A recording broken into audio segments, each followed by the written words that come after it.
Have you ever felt stuck before? Or procrastinated on taking action on things that you know you should have done? Now, how about if I asked you, do you remember a time when you were completely on fire, completely unstoppable? Well, I'm sure you do as well. What made the difference between one and the other? Hi, this is Ramez Helou, founder and keynote speaker of the Academy for Sales Excellence, where I simply speak at events, conferences to inspire, educate, and motivate sales teams to sell more, faster, and profitably. Today, I'm going to share with you the first step on how to help you overcome procrastination. Do you want to overcome procrastination? Here's a story for you. Many years ago, I was with my children at home, and I usually would read them a bedtime story. So I was with my youngest, Alex, at the time, maybe 4 or 5, and my other son gives me a call. So he shouts, "Dad, can you come and help?" So I go, I leave, I say, "Alex, I'll be right back." I go, and little did I realize that 15 minutes had passed, and I remember saying, oh, Alex, I have to go back. So I run back to the bed, and I see Alex sitting there with the book open, and to my surprise, he was actually reading the book. I said, "Alex, what are you doing?" He goes, I'm reading the book. I want to know how the story ends." Now, between being 4 or 5, you don't really know how to read perfectly. Yes, it had a few pictures and he could figure out, and he was trying to decipher what the various words were.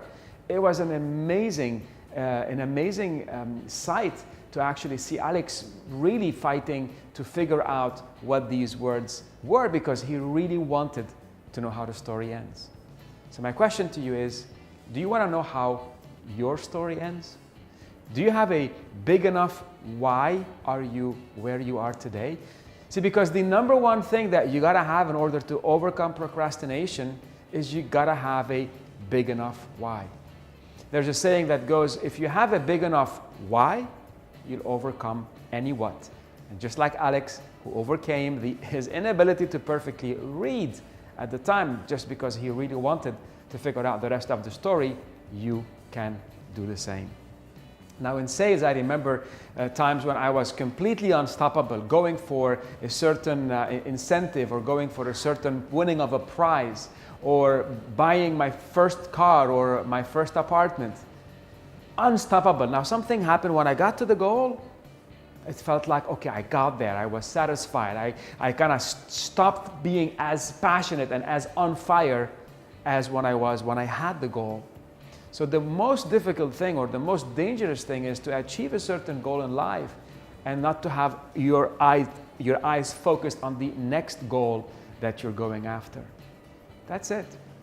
One of the famous keynote speakers and legends in the personal development is Jim Rohn.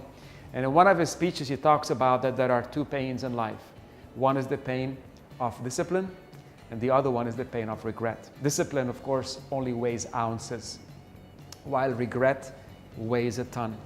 And that's when you realize, you wake up at the very end of your life where you didn't have your big enough why, and you could have taken a little bit of time to have figured out your why and kept refining it over time.